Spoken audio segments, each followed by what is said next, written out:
Je rends mes hommages à toutes les personnes ici présentes pour parler sur les gloires des Vaishnavas, du Guru, Nitai Gauranga Radha Krishna.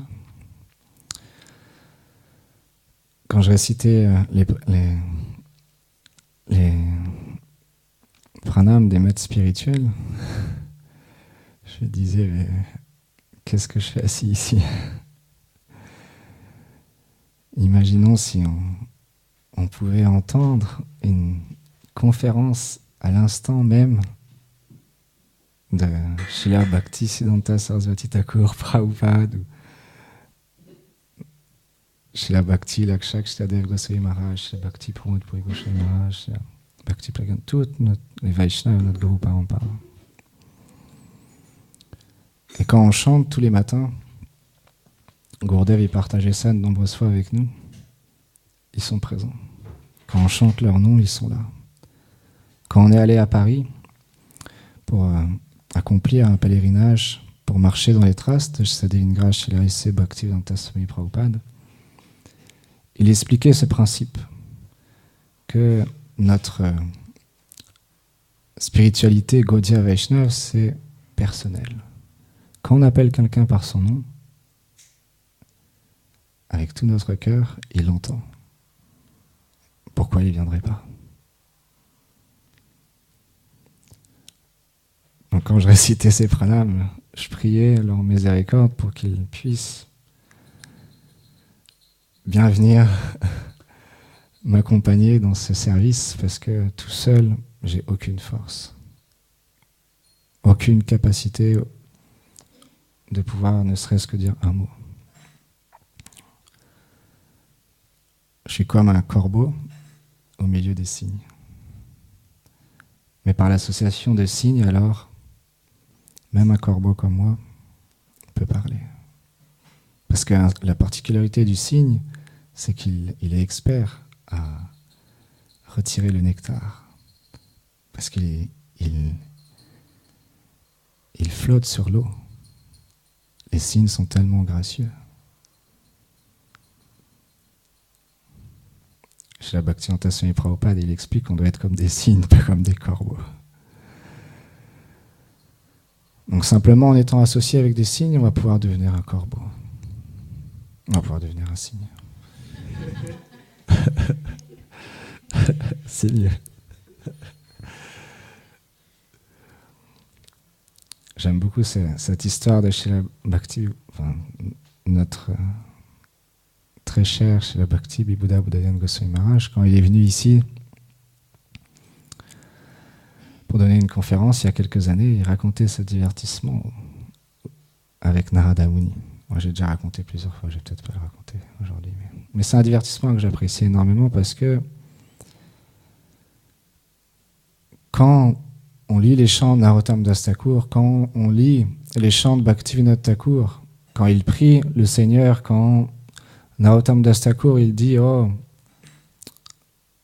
Nitai Gauranga, vous êtes les sauveurs des âmes déchues. » Mais j'ai la priorité, parce que parmi toutes les personnes, je suis le plus déchu.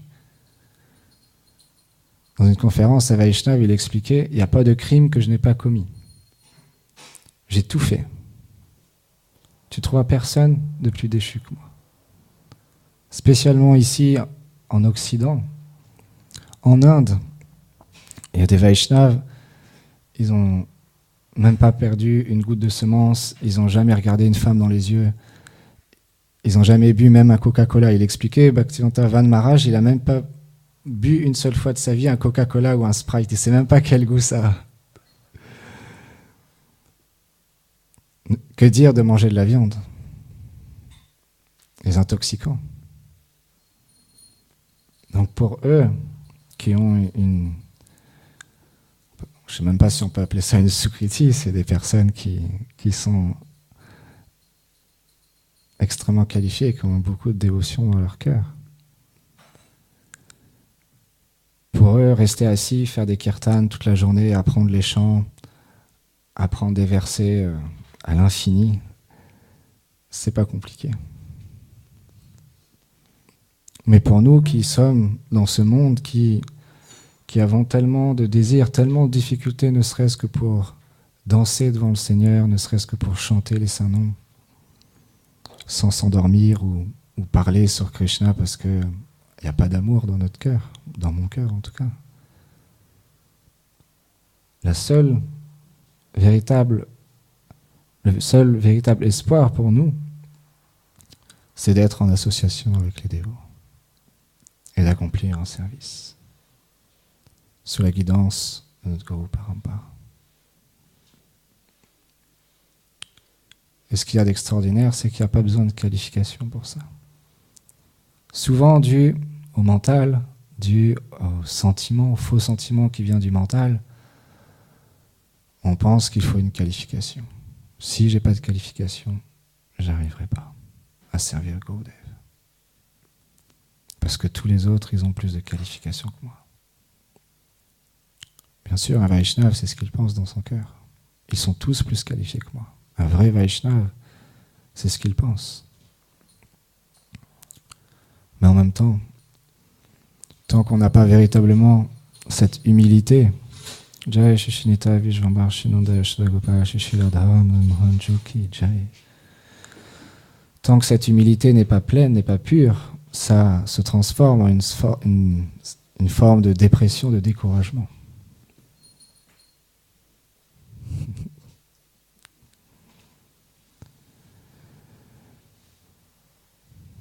Et c'est normal, parce qu'on a envie de faire plaisir au maître spirituel. On a envie de faire plaisir au Vaishnava. On a envie de faire plaisir à Nita et Gauranga, ils ont donné l'instruction d'aller répandre les gloires de Radha et Krishna à tout le monde. Tous ceux que vous voyez, donnez-leur Krishna, partagez-leur Krishna, chantez Krishna, donnez Krishna. Donc naturellement, il y a un désir qui vient dans le cœur de vouloir partager avec le plus de monde possible, de vouloir accomplir un service, que ça soit sous la forme de kirtan, de conférences, l'adoration des déités, distribuer des livres dans la rue, du prashadam ou aller chanter comme aujourd'hui, Harinam.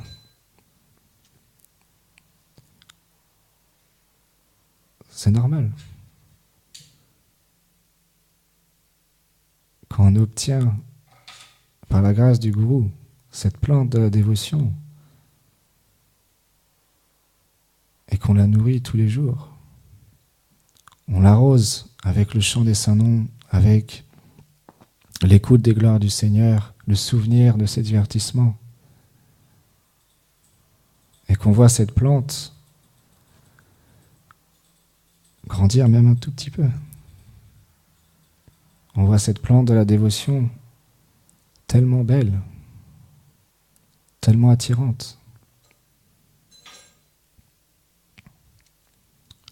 On a envie de dire aux gens qu'on rencontre, mais écoute, arrête tout ce que tu es en train de faire là. C'est juste question de temps.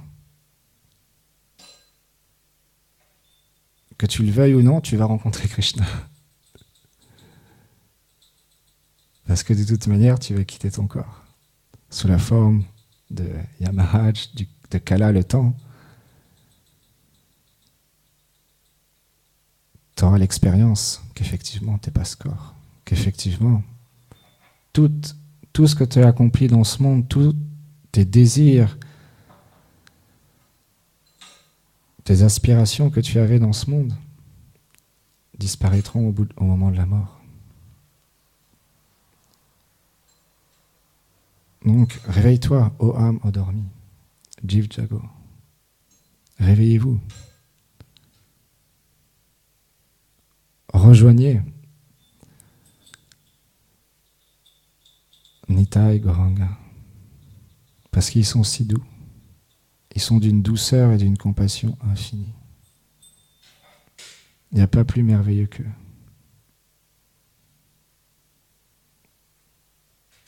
Et le trésor que vous obtiendrez,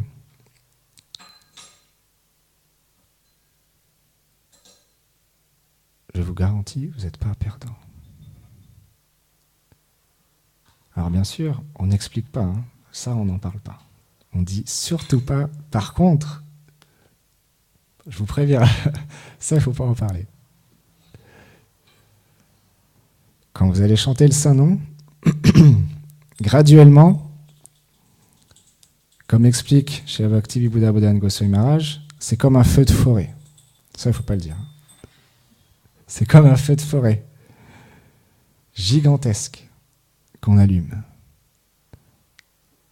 Donc là, vous allez voir tout ce qu'il y a dans votre cœur qui va sortir. Ça, il ne faut surtout pas en parler. C'est le...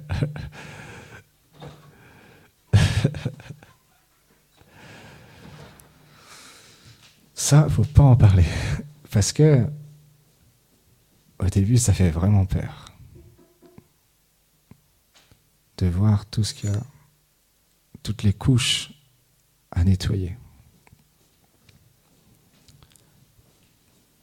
Toute cette colère, cette envie, bon, on a déjà énuméré de nombreuses fois la liste, on la connaît bien.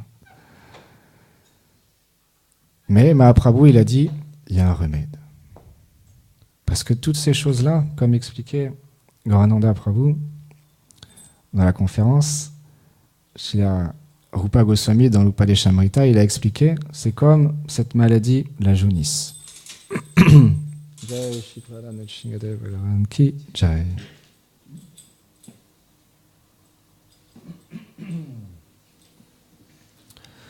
C'est comme cette maladie de la jaunisse. Bien qu'au début, ce sucre qu'on va prendre, le goût du sucre, c'est d'être sucré. On ne peut pas le changer. Mais dû à cette maladie, il nous paraît amer et infect. Mais Srila Rupa Goswami, il explique que c'est le médicament pour cette maladie. Qu'à force de le prendre, graduellement, on retrouve ce goût qui n'a pas été perdu, parce que c'est le goût du sucre, mais que nous, on a perdu dû à la maladie, ce goût sucré, qui est le sucre candi.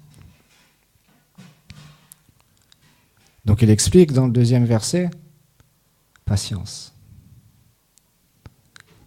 Patience.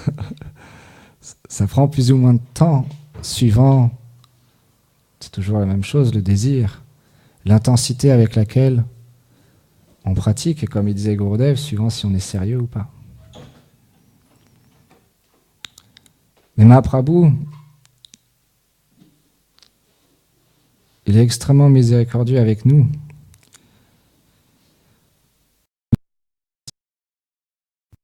Du Shishashtakam.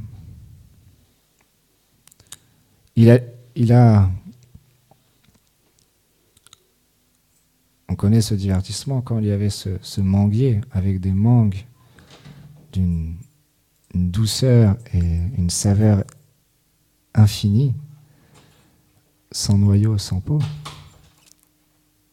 Il a appelé tous ses associés, mais comment je vais faire tout seul pour tout distribuer? Donc ses associés ont écrit tellement d'ouvrages extraordinaires pour expliquer toute la science de la bhakti, le but à atteindre, toutes les règles du service des dévotions, tout a été expliqué. Et Mahaprabhu, son cœur est dans ces 8 versets.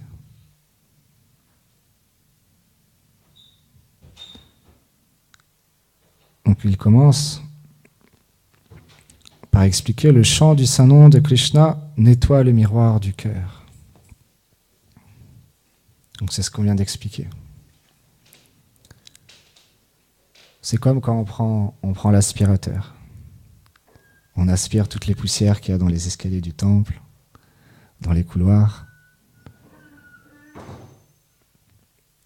Ça demande une certaine expertise pour repérer toutes les petites saletés qui se cachent un peu partout.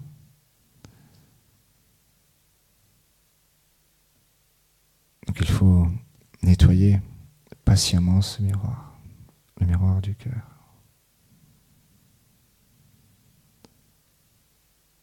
Quand on entend ça, si on est honnête avec soi-même, alors on dit oui, ok, ça c'est pour moi. Nettoyer le miroir du cœur,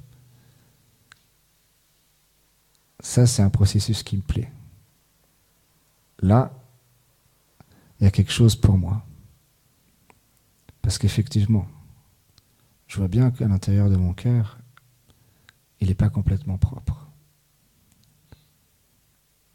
Donc là, il y a un shraddha à la foi qui se manifeste dans le Saint-Nom. Parce qu'en plus, il continue, Mahaprabhu, il explique, il éteint le feu brûlant de la souffrance matérielle. Qui ne souffre pas dans ce monde? Il y a une histoire qui est racontée, Padasarana Prabhu, quand il est venu ici. Alors, il va falloir m'aider si je ne me souviens pas de tous les détails. Il y avait une personne qui voulait être très riche. Donc il a approché un sage pour obtenir un moyen d'obtenir ses richesses, et il lui a donné une graine, c'est ça? Une graine. Quand il planterait cette graine, il y aurait un arbre à souhait qui apparaîtrait. Là, il était très content. Un arbre à souhait. Là, je vais avoir beaucoup de richesses. Donc il a pris cette graine, il l'a plantée dans la terre, et tout de suite, il y a un arbre qui s'est manifesté avec des joyaux, des rubis, de l'or. C'est un arbre particulier, avec beaucoup de richesses. Et quand il a vu cet arbre, qu'est-ce qu'il s'est dit? Je vais en planter un autre. Pourquoi en avoir qu'un si on peut en avoir plus? Donc tout de suite, il a pensé à un autre arbre. Donc l'arbre à souhait, il a comblé son désir et un autre arbre s'est manifesté. Après, il s'est dit, s'il y a des voleurs qui viennent, ou il y a des personnes qui veulent aussi avoir de l'argent, ils vont voir mes arbres, ils vont vouloir prendre quelque chose. Il vaut mieux que j'ai un champ entier d'arbres à souhait. Donc un champ s'est manifesté d'arbres à souhait. Là, il était vraiment content. Il avait un champ d'arbres à souhait pour lui tout seul. Mais il s'est dit, je suis dans une forêt maintenant. Une forêt, c'est dangereux. S'il y a un tigre qui vient me manger, et là, pouf, il y a un tigre qui est apparu et qui l'a mangé. C'est la même chose dans ce monde. On peut avoir plein de désirs, on veut toujours combler des désirs encore et encore et encore et encore. Mais il y aura le tigre de la mort qui viendra un jour ou l'autre. Donc la souffrance de l'existence matérielle, dans la forêt de la naissance et la mort, tout le monde connaît.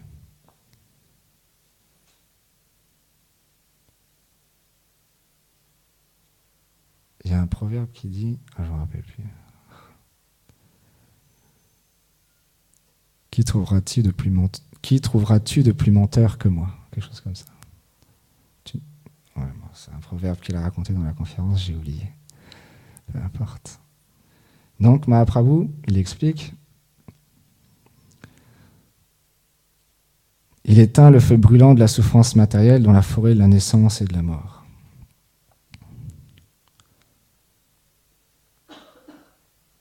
Donc là, naturellement, notre chant continue à s'intensifier. Parce que oui, ce cycle des morts et des renaissances, et cette souffrance qu'on peut tous expérimenter dans ce monde, j'entends qu'il y a une antidote, qu'il y a un médicament. Là, je veux. C'est sûr, je veux prendre ce médicament. Et un jour, il y a un des premiers disciples de Srila Bhaktivedanta Swami Prabhupada qui l'a approché.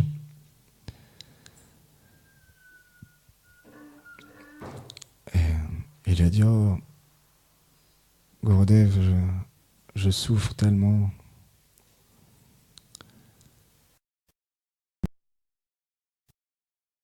Oh, mais c'est mon mental. Il a dit, mais tout le monde souffre du mental.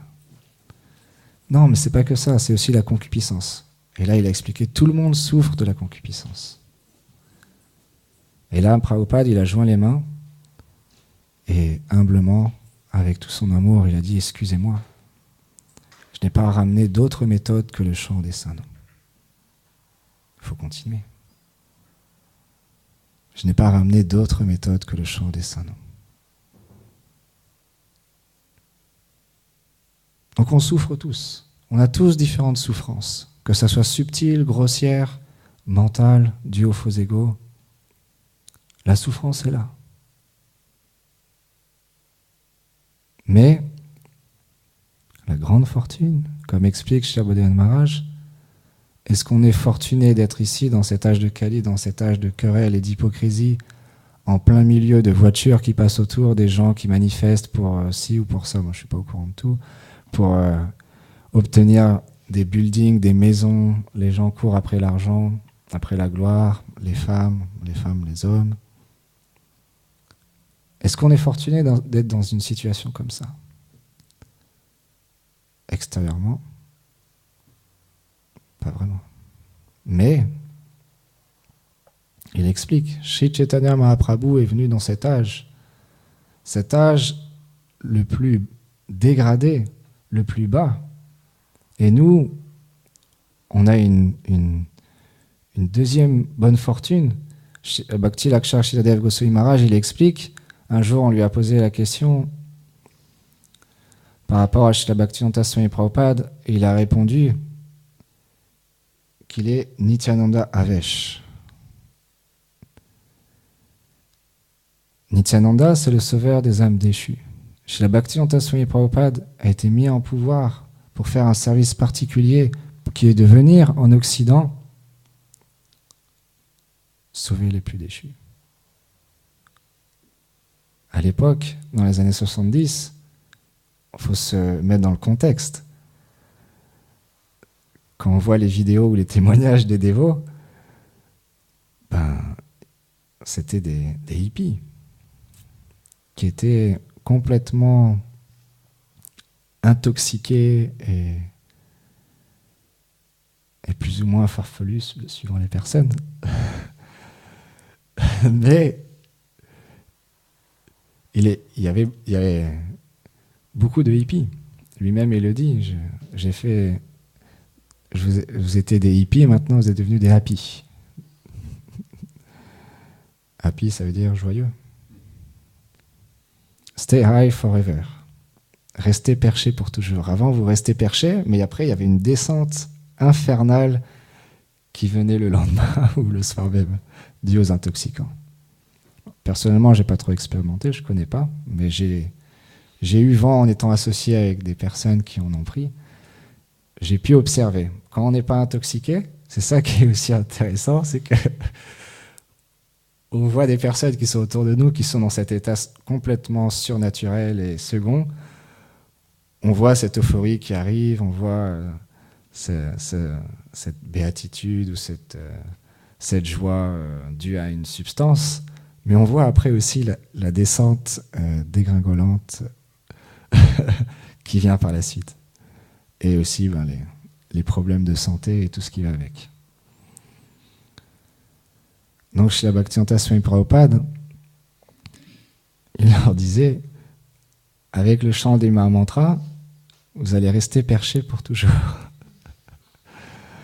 C'est le slogan, c'est comme dans quand on roule en voiture, il y a des gros titres sur les panneaux publicitaires.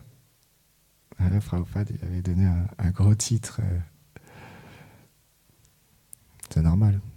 C'est la nature de l'âme. Les Vaishnavas, quoi qu'ils disent, comme expliquait Gurudev, ils pointent l'essence. Qui ne veut pas rester high forever, perché pour toujours, comme un enfant, qui danse d'extase, de joie avec son doux Seigneur et ses associés, éternellement. Satchit Ananda. Tout le monde, parce que c'est la nature de l'âme. C'est notre véritable identité. Donc avec un slogan comme ça, naturellement, tout le monde est attiré. Parce qu'en plus de ça, il n'y a pas de descente infernale. C'est vraiment stay high forever. À travers le chant des saints noms.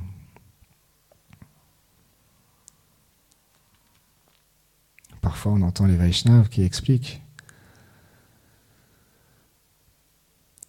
Nous, je parle en général parce que devant moi, j'ai des personnes bien plus qualifiées que moi, qui ont bien plus de goût pour le chant du même mantra. Mais d'une façon générale, les Vaishnavas, ils expliquent. La grande majeure partie du temps, on va chanter allez Krishna, Krishna, Krishna, allez, très rapidement, on va chanter, hop, cesse japa, pouf, on pose le japa, ça y est, c'est fini, ouf, enfin, ça y est, j'ai fait mon quota. Parce que c'est très difficile de chanter 25 000 fois le nom de quelqu'un qu'on est envieux.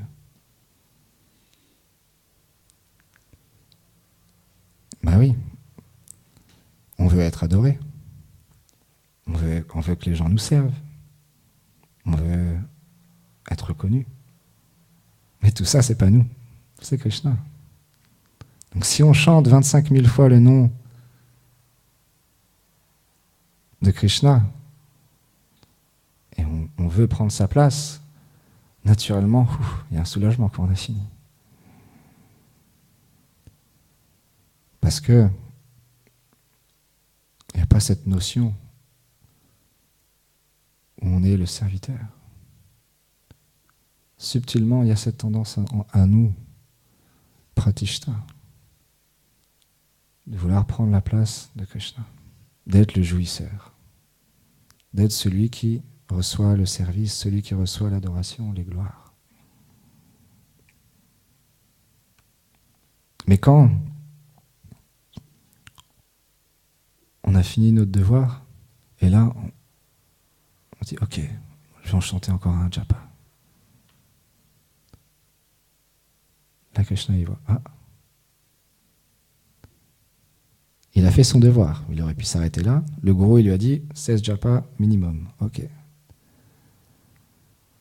Il a fait son devoir, mais là, il continue. Et graduellement, le goût pour le chant du Mahamantra va s'intensifier. Et graduellement, on perdra. C'est de la même manière si on se souvient, quand on est à l'école, en CP ou CE1 ou CE2, il y a la professeure qui nous demande de réciter le nom de Martine, qui est au premier rang avec ses nattes, des lunettes, qui est la première de la classe, la chouchou, la préférée, la professeure. Ça va être difficile. On va être là, oh, Martine est la meilleure élève. La professeure dit, non, parle plus fort, on va entendre. Martine est une très bonne élève. Martine est une très bonne élève. Martine est une très bonne élève. Ça va être difficile, parce qu'il y a la jalousie et l'envie qui est dans notre cœur. C'est pour ça que les Vaishnavas nous expliquent les prières des Goswamis, les prières de Narottam Das Thakur, de Bhaktivinoda Thakur, de Mahaprabhu, quand il explique le 3e verset du Shirashtakam, où ici Bhaktivinoda Thakur, il explique « Si je pense, je suis un Vaishnava, alors je ne deviendrai jamais humble, et mon cœur, en cherchant l'honneur, restera impur, et j'irai en enfer. »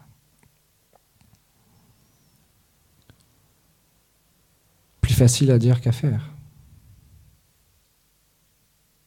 Plus facile à dire qu'à faire. Mais ça ne veut pas dire que quelque chose est difficile, qu'il ne faut pas travailler dessus. C'est quelque chose qui est normal. Ça fait partie du processus. Que d'enlever cette envie qu'il y a dans notre cœur, cet orgueil, de vouloir être le contrôleur, celui qui a la place à côté du gourou. son petit chouchou, son petit serviteur personnel adoré.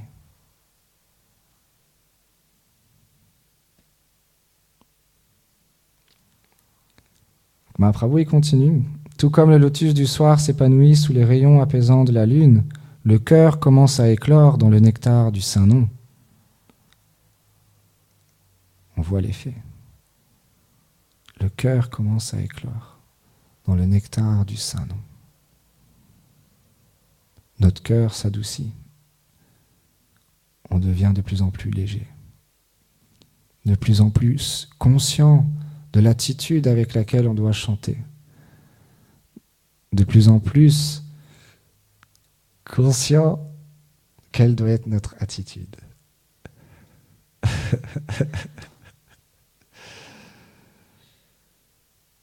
Alors là, j'ai perdu le fil. Et finalement, l'âme s'éveille à son véritable trésor intérieur. Trésor intérieur.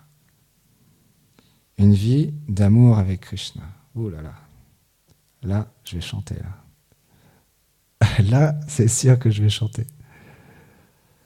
Parce qu'une vie intérieure, il n'y a pas besoin de grand-chose. Extérieurement, il y a besoin de beaucoup de choses. Des nouveaux vêtements, un bon lit bien confortable, sauf pour les brahmacharis où ils dorment sur des planches.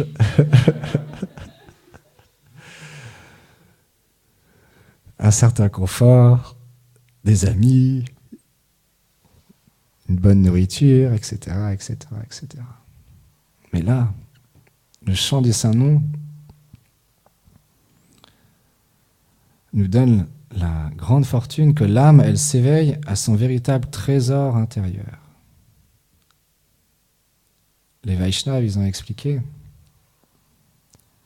Ce trésor intérieur, la nature de l'âme, c'est l'occupation suprême pour l'âme.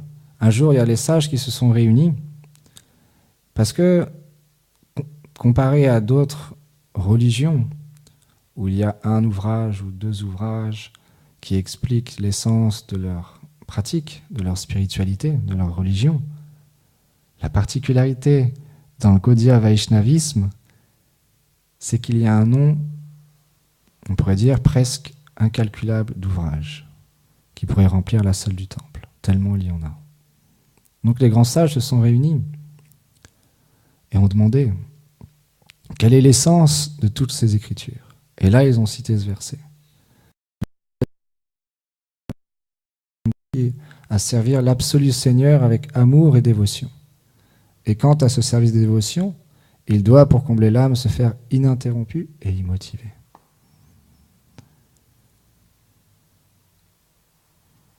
Donc le trésor intérieur de l'âme, c'est ça. Être disposé à servir l'absolu Seigneur avec amour et dévotion d'une manière continue, sans rien attendre en retour. Juste pour son propre plaisir. Juste parce que c'est notre nature que de lui donner un service, que de lui offrir notre cœur. Et un service, quand on aime quelqu'un, à cet exemple qui est donné, une femme qui aime son mari, quand elle cuisine, c'est pas qu'elle prend la spatule, elle fait « Oh, je vais encore devoir cuisiner. » Non, parce qu'elle aime son mari, elle va prendre la spatule et elle va commencer à cuisiner avec tout son amour. Parce qu'elle aime son mari. De la même manière,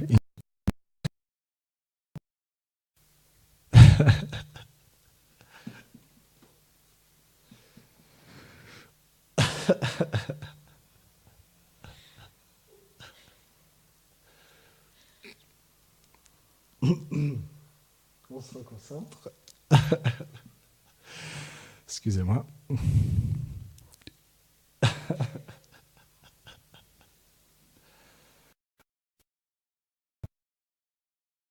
Oh, c'est pas fini, Radha, faut pas partir tout de suite. Une mère qui aime son enfant, quand elle entend son enfant pleurer ou quand elle manifeste son amour, c'est pas juste simplement qu'elle lui dit à son enfant « je t'aime ». de service. Elles le servent toute la journée. Comme là, Radha et Yamuna, elles vont aller chercher leurs enfants pour leur donner du prashad, pour les éduquer, pour leur donner beaucoup d'amour, pour leur expliquer l'essence de leur vie et l'essence de leur vie à elles, ce qu'elles ont reçu du maître spirituel et ce qu'elles donnent à leurs enfants. Donc c'est un service qui est extraordinaire. Et parce qu'elles ont beaucoup d'amour pour leurs enfants, c'est pas qu'elles font ça avec difficulté. C'est naturel, c'est spontané. Parce que l'amour est là. L'amour d'une mère à aller dans les quatre coins de la cité pour le retrouver.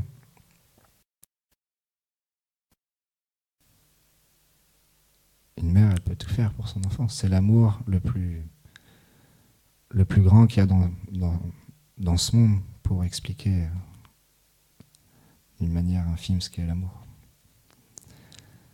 Donc, quand la mère, elle aime son enfant, elle lui dit « je t'aime », elle lui manifeste sous la forme du service. Elle le sert toute la journée.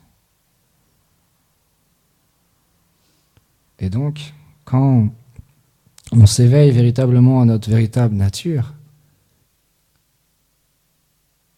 qui est ce lien d'amour éternel qui nous unit au Seigneur suprême et à ses associés, alors ça se manifeste sous la forme du service.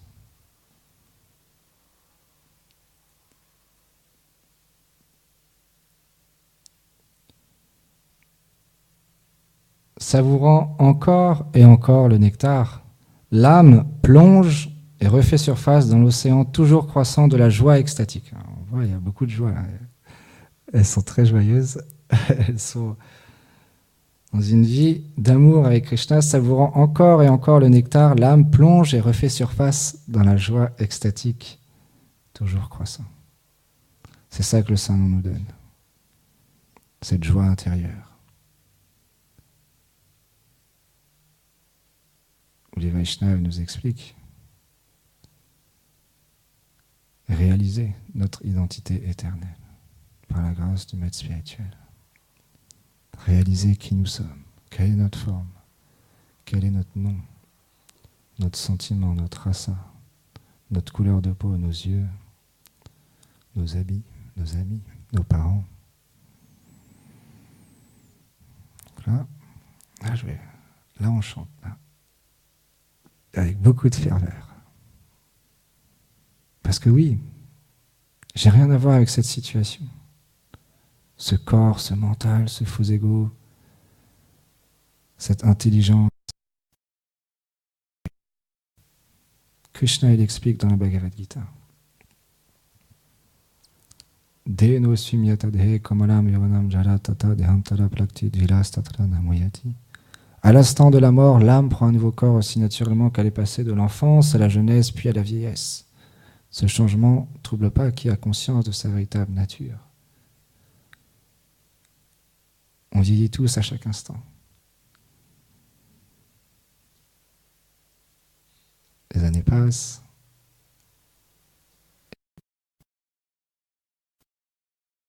Maharaj, il expliquait, quand on lui a posé cette question,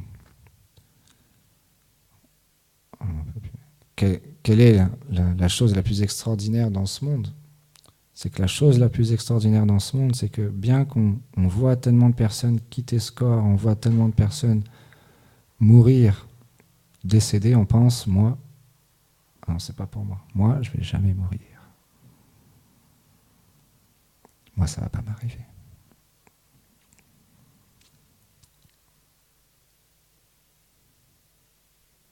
Mais quand, naturellement, on est associé avec des Vaishnavas, on devient comme attiré, comme un aimant. Un aimant, c'est très puissant.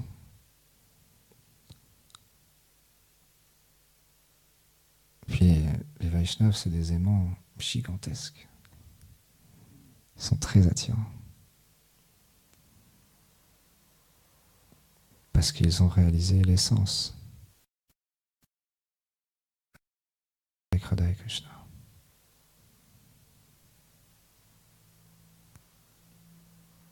Les Vaishnavas pour l'instant, ils expliquent qu'on est des Vaishnavas Abbas. On est habillé dans un habit dévotionnel, on parle sur Krishna, on a un big faux ego, on a un tilak, on a un dhoti, un sari. Mais on ne connaît pas encore Krishna. On ne sait pas qui il est véritablement. Et on ne sait pas qui nous sommes véritablement. Mais on est dans le processus. Et ce processus, c'est comme une échelle. Marche après marche, on monte cette échelle transcendantale qui nous mène au but le plus élevé, où le maître spirituel nous tend la main et nous dit « Oh mon frère, rejoins-moi ». Sois juste comme ce brin de paille. Si tu es comme un brin de paille, tu vas voler. Tu n'as plus besoin de faire marche après marche. Là, tu vas tout de suite t'envoler directement au but le plus élevé. L'humilité, c'est l'essence de notre pratique spirituelle. Parce que quand véritablement on rencontre des Vaishnavas comme Srila Bhakti, Pramod Puri Goswami Maharaj, ce qui est comme l'incarnation du 3e verset du Shastakam,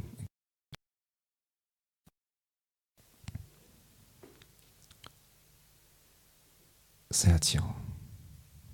Tellement attirant. Parce que c'est tellement la nature de l'âme. À Vraj, il y a tellement d'humilité. L'humilité, c'est la vie et l'âme de tous les habitants de Vraj.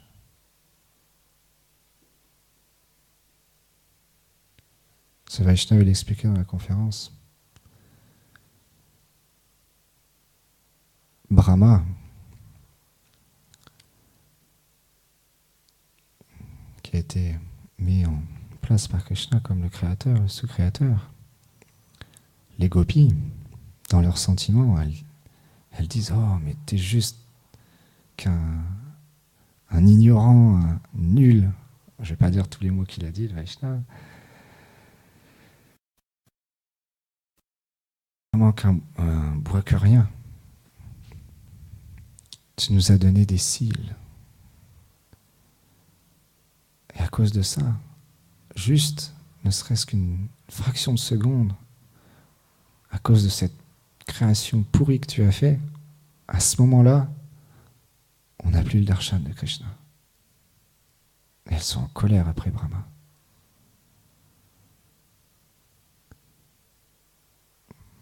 L'amour des gopis, l'amour des habitants de Vraj est tellement élevé. Mais il explique justement, c'est ça qui est intéressant, parce qu'il y a une personne assis dans cette conférence qui pose la question, mais Maharaj, mais quand même, c'est un peu étrange, pourquoi elle parle comme ça à Brahma, avec la colère, tout ça. Et elle explique, non, mais c'est là, dans leurs sentiments, l'influence de Yoga Maya, ils sont dans ce sentiment-là, et c'est leur amour qui se manifeste comme ça. Mais les gopis, elles sont extrêmement humbles. Il explique. C'est pas qu'elles sont là, wow, on est les super gopis de Vraj, on peut faire tout ce qu'on veut. Non, dans leurs sentiments, on est des vachères, on est des femmes normales. Qu'est-ce qu'on fait dehors, justement?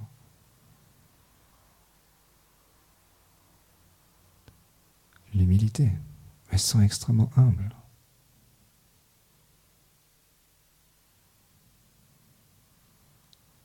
Donc on marche dans les traces de Srimati Radharani, de ses associés, pour un jour devenir véritablement humble.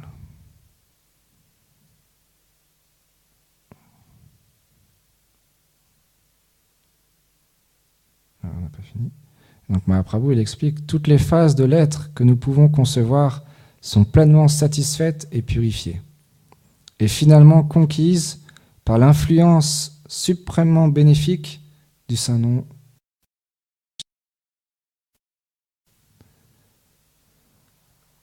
toutes les phases de l'être que nous pouvons concevoir sont pleinement satisfaites et purifiées, et finalement conquises par l'influence suprêmement bénéfique du saint nom de Krishna.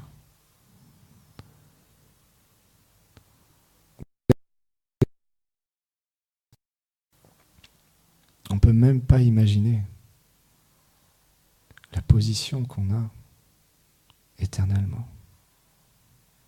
Notre corps ne pourrait même pas supporter les émotions. La satisfaction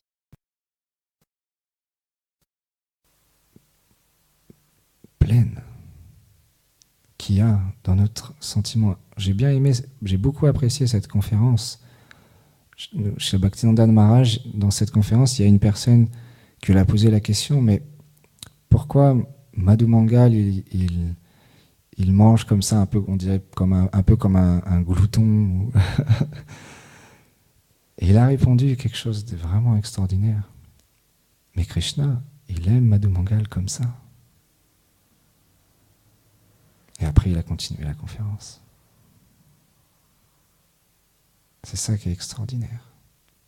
Quand Brahma, il est venu, et il a vu Krishna avec ses amis, les pâtres, en train de manger de la main gauche, de goûter les aliments et de les donner après à Krishna, Brahma, là, il a dit, mais non, c'est pas possible.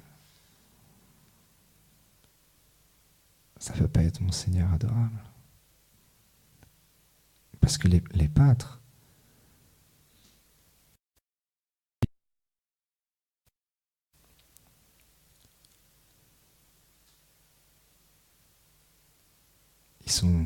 ils voient chacun Krishna.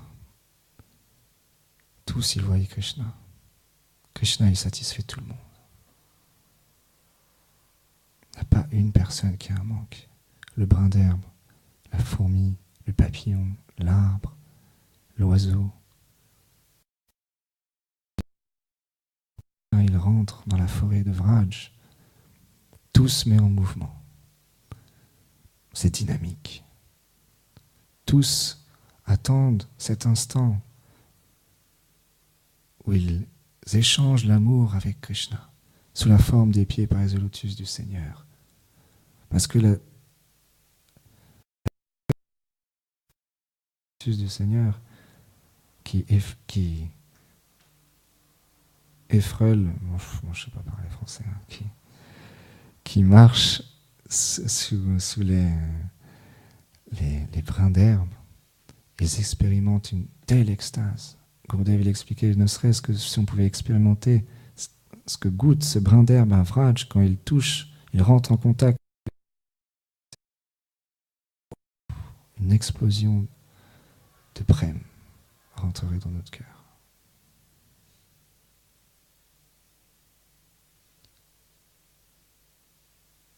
Et si, par bonne fortune, nous qui sommes si déchus, si dégradés, surtout moi, nous pouvons un jour pouvoir expérimenter ne serait-ce qu'une goutte du nectar du Saint-Nom, alors on pourra comprendre qu'est-ce que c'est l'amour. On pourra comprendre qu'est-ce que c'est les échanges véritables. Parce qu'une fleur, quand elle envoie son parfum à Krishna, c'est tout son amour qu'elle envoie. L'oiseau qui chante les gloires de Krishna et Balaram. Qui ne voudrait pas entendre le merveilleux son de tous ces oiseaux extraordinaires qui chantent, qui volent dans les airs, quand Krishna et Balaram, ils déferlent, je ne sais pas trop comment on dit, ils courent avec des millions de vaches et de pâtres.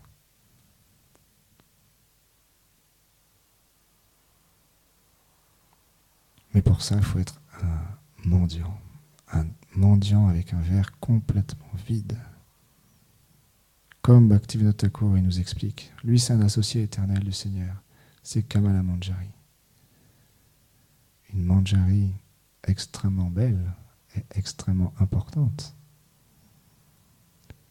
Mais dans ses poèmes, il nous explique « Oh Gopinath, je suis qu'un vil matérialiste qui ne comprend rien du tout.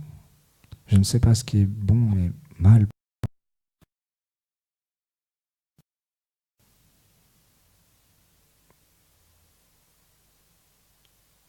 Oh, s'il te plaît, je m'en dis juste parce que je t'appartiens. Je suis à toi, je suis ton serviteur éternel.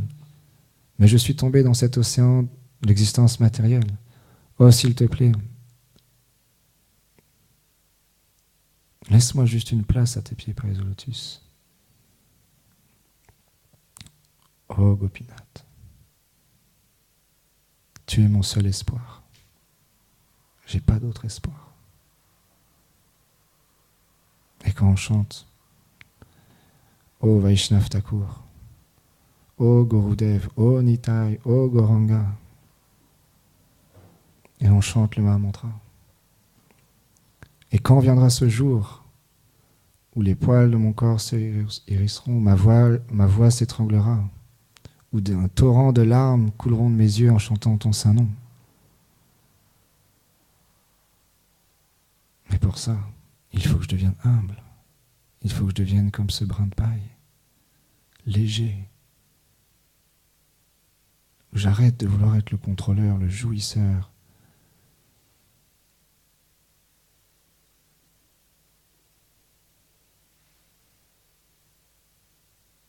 Mais pour ça, j'ai besoin d'aide. Oh, mes frères, je n'y arriverai pas.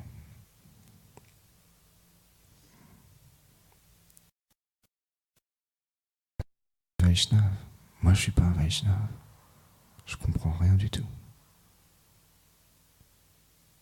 Mais dû à ma Sukriti, dû à mes vies passées, à ma bonne fortune, je suis assis parmi vous. Aujourd'hui, c'est moi qui parle. Demain, c'est moi qui écouterai. Mais je suis tellement fortuné, parce que vous êtes tous tellement bien plus qualifiés que moi. Vous avez tellement à m'apprendre que j'ai juste envie de courir derrière vous pour vous me donner Krishna.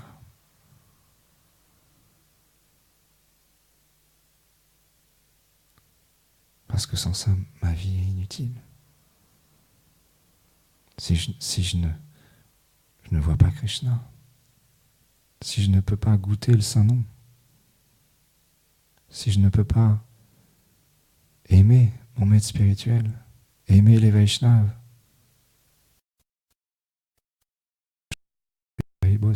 j'ai pas d'amour pour les Vaishnavas. Aidez-moi à aimer les Vaishnavas. Je suis juste qu'un petit corbeau, crapaud, mais qui a beaucoup d'impureté dans son cœur. S'il vous plaît, vous qui êtes des Vaishnavas, vous qui chantez les saints noms, vous qui avez tellement d'amour pour votre maître spirituel, aidez-moi, donnez-moi quelque chose.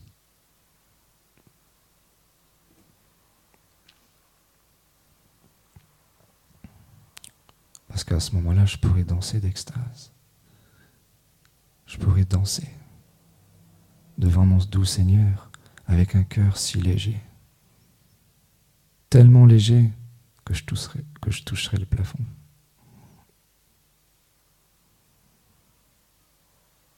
Après, il ne faut pas abîmer les peintures de Rasalila, parce qu'elle a d'autres en cours en plus. Si on commence à abîmer les peintures de Rasalila...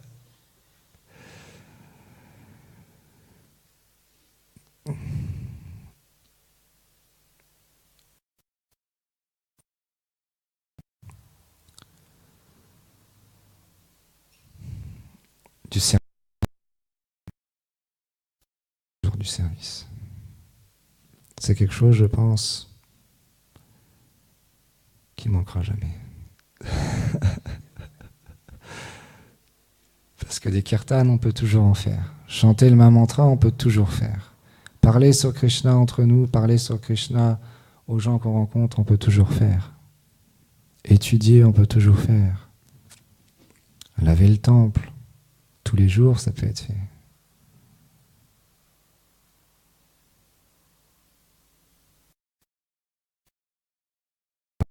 Gundicha.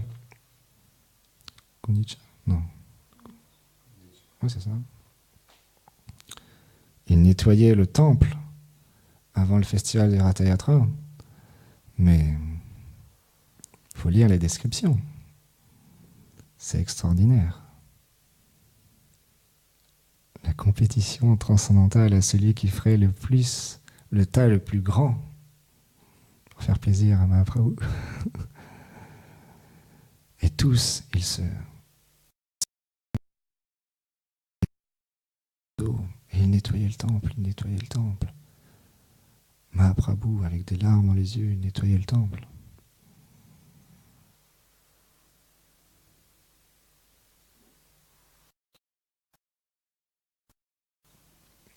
Les services, c'est pas ce qui manque.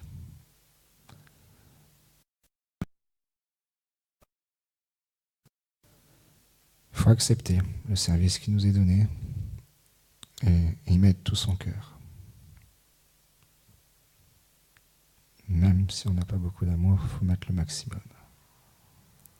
Et en mettant le maximum, l'amour va grandir. Et on continuera, jour après jour, à mettre tous nos sentiments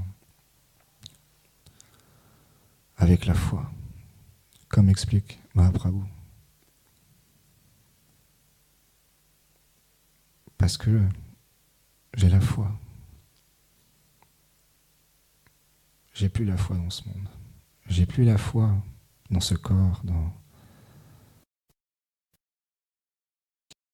temporaire.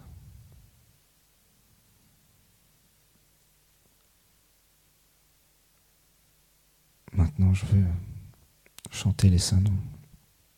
Parce que Mahaprabhu, c'est mon meilleur ami.